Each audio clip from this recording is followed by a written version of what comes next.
My mother and father were Irma and Donald Wheat. How did you get involved with the polar bears? I don't really know, but it might be because the people across the Dowdells were early polar bear people, and they probably mentioned it to me. And the only qualification to be a polar bear is to show up. And I'm a water person, and so was my mother. So that was right up our alley.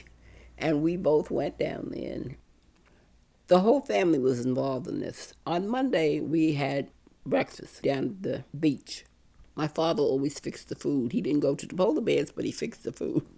We'd go to cash and carry and buy a big box of sausages, and he'd cook that. And that was our contribution. Mother was the exercise leader for a long time. They had a routine, bend your, I don't know what it was, but they would all do it in unison, whatever the call was. How far would you swim when you went? Jetty to jetty. That's what we did. Both you and your mother would swim along together? And then Mother began doing the exercises. The swimming became, I guess, a little much for her. If you swam from jetty to jetty with everybody. And you get at one jetty and then you stand there and talk for 15, 20 minutes and then you swim back. Good times.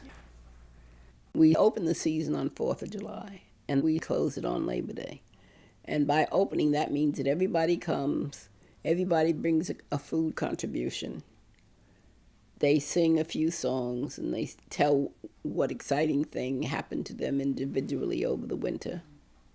Who got married, who got a divorce, who died, who had children, grandchildren. That's the 4th of July. And then Labor Day weekend, we close up the season. And we say appropriate prayers for members and members who have deceased. The song that we sang at the beginning of the season, at the end of the season, that's what friends are for. Somebody had a tape and we would play it and sing it. I made 50 copies of it and I passed them around and we'd stand in a circle and people would drive past and wondered what. And we had it was a lot of fellowship and camaraderie down there.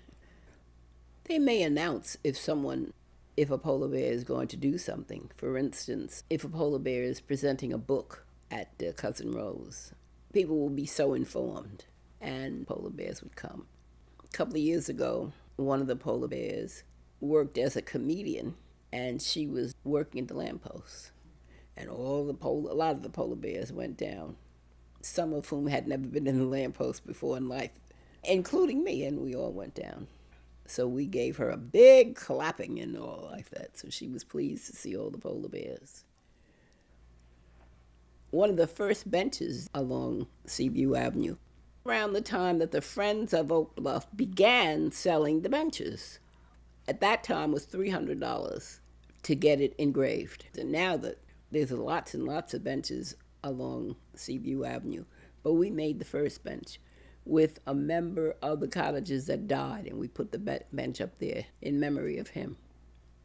I don't know his real name. We called him Little King. He was retired and coming down to the polar bears long after he was really able to do any serious swimming. It was his social life, and he would come down every day and sit and chat. And we decided we had 3 kinds of polar bears: the swimmers, the people that exercised in the circle, and the people that came to chat on the benches. And he was one of the benches, one of the people that came to chat. Many years after that, I bought a bench. I bought a bench dedicated to my parents, Donald and Irma Wheat. I didn't deal with that MMM. I wanted them to see it while they were still alive. And I had it put right at the top of Narragansett Avenue. And that was the only bench there at that time. And when we drove up that summer, I said, oh, somebody put a bench there. I said, I'm going to drive up. And by this time, we've come for hours driving. I said, I'm going to drive up and see about that bench. So I drove up and I said, Daddy, would you mind getting out to check and see? I really would like to know who did it. He got out and I'm sure he thought I was nuts. And he looked at the bench and a huge smile came on his face. And when he smiled, my mother leaped out of the car And the two of them stood there and smiled, and I was so glad I had done that. So that the bench is dedicated to them, and they saw it while they were alive.